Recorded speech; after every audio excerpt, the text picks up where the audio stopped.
What I think I'd like to show you today is how to shade and contour with the maquillage. Having got your base on, what's lovely about the maquillage again is showing you all the different colours they do. Now this is a palette put together by Morag, her favourite colours for women, and she's included this rather nice shading colour. And although it looks incredibly dark, again, because of how lovely the maquillage blends in with all its own colours, if you're going to try and shade somebody, what you would like to do is just very gently start to shape the face. Now, if you have quite a round face, then what you're going to need to do is try and give the face some shapes, and therefore what you're trying to pull out are the cheekbones, so you do a little bit of shading underneath.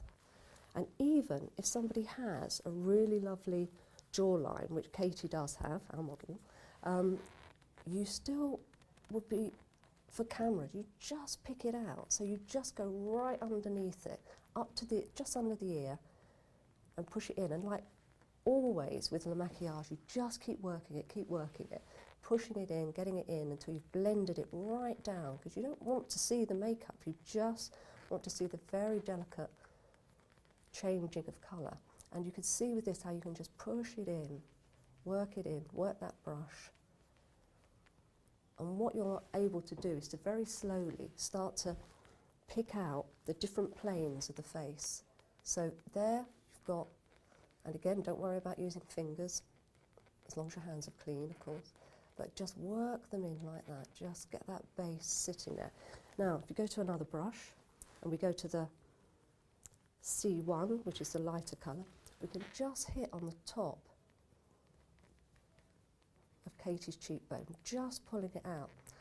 And again, just hit on the top of Katie's jaw, and that again will just pull out and shape her face. You can also, mixing it with a slightly smaller brush, we've got this little pink. If you feel that the white's just a little bit too light, you can move a little bit of pink in there. You can flatten that little area off there, cleaning that up, and again going right in on any area you just want to flatten down. I'm a huge fan in shaping the face, in making this area as wide as possible, because on camera it just looks so attractive to have a nice, and it's almost like extending that cheekbone. So again, even though I've got the base on, I would go back to my base colour and work a little bit of this yellow in, because it's such a clean colour. And what that's going to let you do is really flatten that area there, just down the side of Katie's nose, and just really start to shape that face. And the camera with all the lights on her will start to pick all of this up. Going back to your brush, get a slightly smaller one, go back to a nice shading colour, and again always using the back of my hand just to blend, just to blend the colour. So when you put it on, you can really start to shade it down. Katie doesn't really need to have the side of her nose shaded, but I'm just going to show you how just pulling out the planes of the face, how the camera will see that.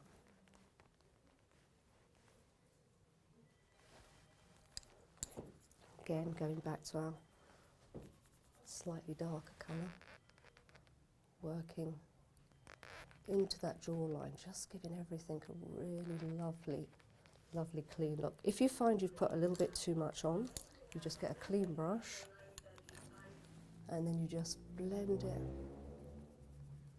away. Quite often at the end of completing a makeup, I will go over it with a clean brush just to kind of buff the makeup through.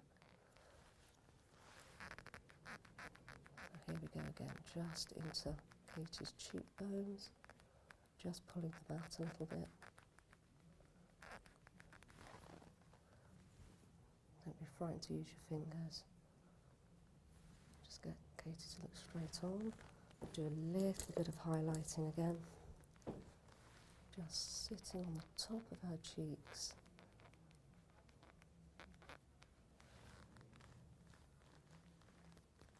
And just flattening that area out there, keeping it lovely and clean. Those yellows really make the skin look clean.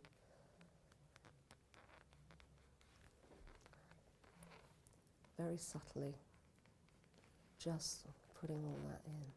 And then you can put your lovely little pinks or whatever, or corals, whatever your cheek colours are, blend them in. Working back up near the eye, just always looking, and always check your makeup in the mirror, which I can't do at the moment because I'm doing this for you, but just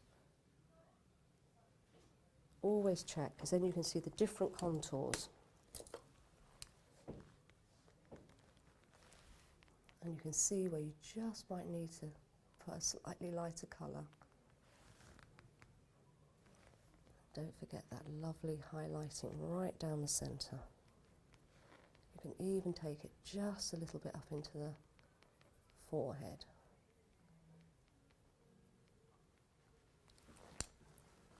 Let's put a tiny bit of colour back into Katie's cheeks. Always blend it in so you're not putting a big wodge of colour.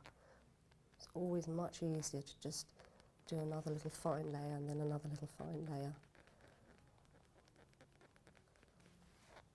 And sometimes with people's faces, you don't even need to put the heavy shading in. You can do it with highlighting. You can just highlight the areas. But of course, with this lovely darker colour, you can just blend it very gently all around the face, just giving her just a lovely shape, keeping that pink just a little bit away from there so that that's lovely and wide there. The camera just loves that shape. Maybe a little bit of pink just on the end. There we go.